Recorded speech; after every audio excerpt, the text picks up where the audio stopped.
Healing a shame-based identity for scapegoat survivors. Do you live on top of a feeling that there is something very wrong and very bad about yourself? Does it seem impossible to relieve this feeling? Do you manage this feeling by living in ways that let you feel temporarily less bad? Well, a narcissistic parent acts in ways that are selfish, exploitative, and often cruel. If they are aware of how badly such behavior reflects upon them, then they need a way to deny this. And they can hide this fact from themselves by treating their scapegoat child as if it's the child who's selfish, exploitative, and cruel. Since the child depends on the parent for care, they have no choice but to identify as the bad one their parent is treating them as. The scapegoat child suffers immensely from this treatment. Everywhere they turn, they face convincing accusations of their bad character. They live in a world where they're recoiled from, and tragically, they learn to recoil from themselves. It makes no difference that these accusations about the child are false. The narcissistic parent gets to define what is true for themselves and the child. Accuracy takes a back seat to the narcissistic parent's need to seem flawless. For the child to find relief from this shame, they would need their parent to own what the parent is consistently disowning. But the parent has no reason to do this. Narcissistic parents can lack empathy, so their scapegoat child's feelings just don't matter. Well, in today's video, I explain how a narcissistic parent hides their own bad character in the scapegoat child. Next, I describe how this results in the child having to live from a constant sense of shame about who they are. Such shame can turn into an identity when they lose hope of ever being seen as good by their parent. And if you watch until the end, I'll describe a way to excavate this ground level of shame. Well, my name is Jay Reed, and I'm a licensed psychotherapist in California. I specialize in recovery from narcissistic abuse. In my professional and personal experience, I've worked to identify the fundamentals to the process of recovery. And this has led me to what I call the 3 pillars of recovery. Pillar number 1 is making sense of what happened so that you know it wasn't your fault. Pillar number 2 is moving away from narcissistic abusers and closer to safe people. And pillar number 3 is living in defiance of the narcissist rules. I think it's also essential to find and participate in communities of people who can get, validate, and support you on this path. I've both seen and experienced large improvements in quality of life after applying these pillars. And I also want to mention that I'm offering a new free ebook called 4 Ways to Heal for Adult Scapegoat Survivors. And in it, I offer 4 strategies to reclaim your authentic self from the fake and painful scapegoat identity, learn and apply the science behind gaining distance from narcissistic abusers, know the secret to reducing social anxiety for scapegoat survivors, and a tactic to accept yourself as the fallible and valuable person you are. And you can find the link to the book in the description box below. Hiding the narcissistic parent's sins in the scapegoat child. A narcissistic parent insists on their superiority to combat a core sense of inferiority. Part of being superior involves feeling entitled that others reflect back this superiority to them. And this can happen in a lot of ways, including acting in controlling ways and expecting that others submit, intruding into others' lives and expecting gratitude for doing so, vindictive retaliation for anything that results in the narcissistic individual feeling envious. The common thread through all of these is the assumption that the narcissistic parent's needs are more important than anyone else's. This assumption needs to stay hidden, though. If it were made plain that the parent thought they were better than others, this could reflect poorly. Such a reflection could lead the parent back to the sense of inferiority they are working so hard to escape. The narcissistic parent hides their superiority by accusing the scapegoat child of being this way. They react to the child as if it's that child who's selfish, entitled, and exploitative. The child and other family members have difficulty disagreeing. They all assume that the parent would not react this way if the child were not so bad. With everyone's scrutiny on the scapegoat child's supposed bad character, the narcissistic parent gets excused. In this way, the scapegoat child is very much made to pay dearly for the narcissistic parent's sins. Well, let's look at an anonymized case example to illustrate. Ed was the scapegoat child to a narcissistic mother who was always accusing him of being a bad guy. He was either selfish, inconsiderate, taking advantage, irresponsible, or immature, according to her. Throughout his childhood and adolescence, he assumed all of this was true. No one else in the family took up for him when his mother yelled these things at him. At the time, he couldn't know what was really leading to these accusations from his mother. If he could have, here's what he might have seen. Well, Ed's mother, Sylvia, was a school teacher. She cultivated the impression of caring deeply about her students. She felt very little, however. Her inner life seemed devoid of meaning. The only time she found relief was when she felt like she was in charge of someone else. She got a surge of power that she cherished. Cracks in her caring facade, though, began to show at work. One of the parents of her students complained that she had been too harsh with their son. Sylvia had been incessantly criticizing and undermining the child at school. The student's parents had called the principal, who then disciplined her for this behavior. Sylvia's son, Ed, was different.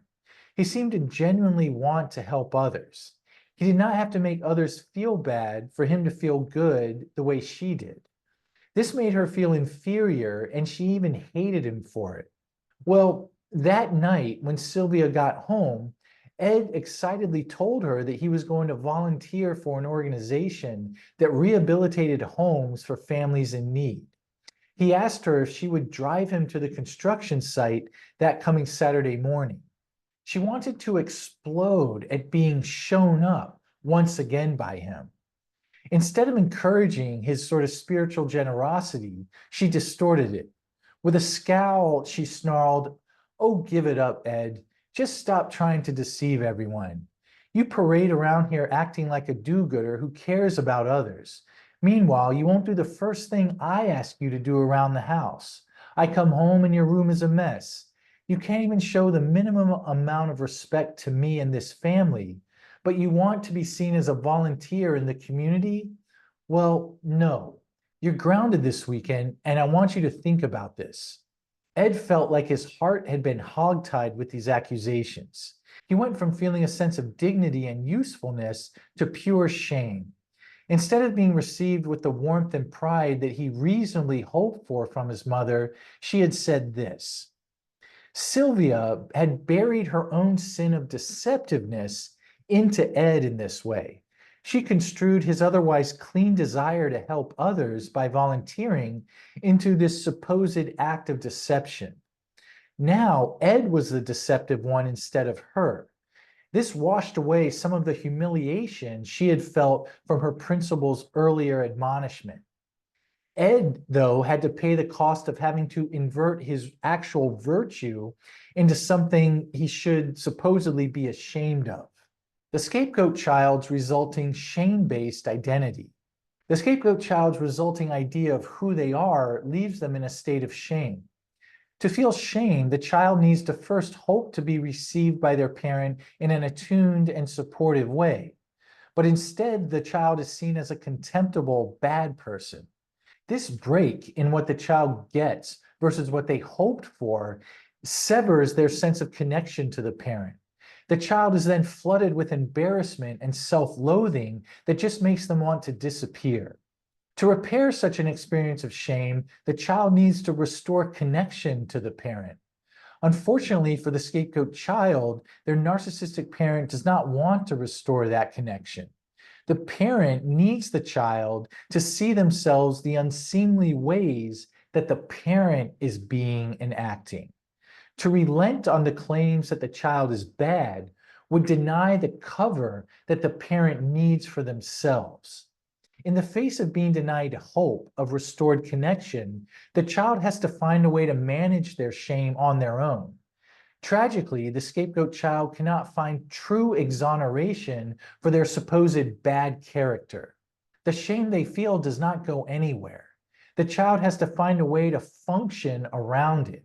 They may conclude that they are the bad person their parent accuses them of being. Now they just have to tolerate the resulting feelings of shame and find a way to live in spite of them. The scapegoat child who has to make this concession is denied pride in who they are. They may seek out avenues that afford sensory experiences of pleasure. However, these are only rest stops along the highway of shame that they are forced to travel. Well, let's go back to the case of Ed. As he entered his teenage years, he felt like his life was getting darker and smaller within. He could not know it at the time, but his mother's transfer of her own malevolence into him was taking a profound toll. He didn't like to think about himself anymore. Doing so would only make him shudder with disgust. By not thinking of himself, he no longer had a reason to dislike himself. And he grew to learn to do this as easily as he would to breathe. Ed coped with the unrepaired sense of shame that he felt due to his mother's abuse by narrowing his focus in life. He no longer tried to volunteer or pursued friendships that he enjoyed. He limited his goals to things that he could achieve on his own. And for him, this meant burrowing into his schoolwork to get the best possible grades he could. He stopped seeking social connections with his peers, and he always felt like he had not done enough to get the grades he wanted. Under this sense of inadequacy, he would force himself to study on nights and weekends. Ed's strategy did result in getting good grades, but he could feel no pride in this. He did feel a surge of elation when he got his report card, but that quickly gave way to the ongoing sense of badness that he always had to contend with. Ed's approach to his studies reflected a way he would cope with the shame his mother transferred onto him. He would push everything else in his life aside to pursue a goal that he could imagine being important to him. This could give him a sense of purpose that the ongoing shame would otherwise threaten to dissolve. Nonetheless, he could not escape the overarching conviction that his character was shamefully and hopelessly flawed. Excavating the shame from the scapegoat survivor's identity.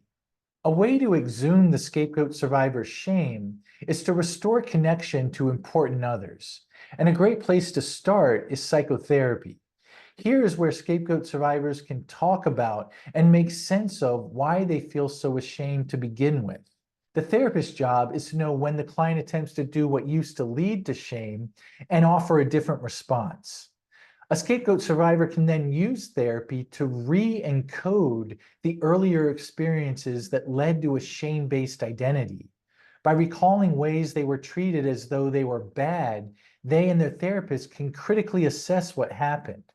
Now the survivor and therapist can consider what may have been happening in the world of the parent too. And in so doing, the child is no longer the only one accountable for what happened. Now the parent gets to be held accountable in the course of therapy. The scapegoat survivor may initially feel shame as they recount these moments, but if they persist and feel understood by their therapist, the shame can lift over time. Now the survivor can look back at memories where they were accused of bad character and see it as a reflection of the accuser's troubles instead of their own. Well, let's go back to the case of Ed to illustrate how this can work. He came to therapy in his mid-20s because he felt like his life just wasn't working. He had friends, a career, hobbies, and a partner, but he just did not like himself. Every day came with an inner sense of dis-ease that he felt for as long as he could remember. Well, he liked his therapist. The man was warm, easygoing, smart, and seemed to really like Ed too. Initially, Ed did not see a connection to his current struggles and how his mother treated him. His therapist emphasized how easily his mother would distort Ed's personal qualities. This led to Ed feeling safer in bringing up some of the more painful ways he had been led to conclude that he was a bad person. He told his therapist about the time his mother claimed he was pretending to be a good person by volunteering. As he did, he felt that familiar sense of shame come up. His therapist looked at him with compassion and encouraged him to continue. Ed said, "You know, when she said that I was a fraud like that, I believed her. And I even feel it now as I'm telling you." His therapist said, "Well, tell me what you're feeling right now."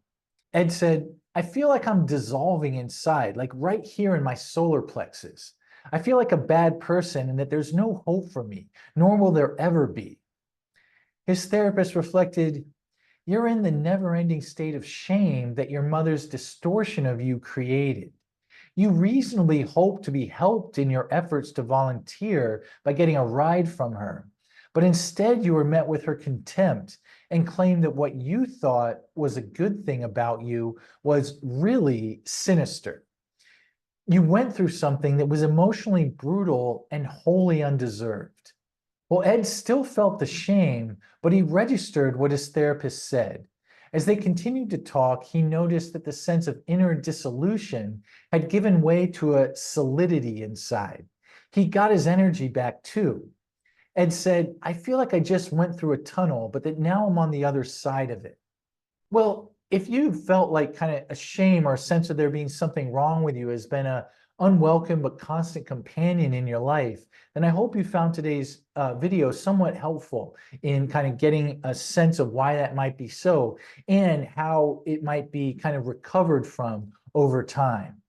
And with that, I want to thank everyone for your continued support of this channel, the videos, the resources that surround it, and again, and of each other. And with that, I look forward to posting again next Friday. Take care.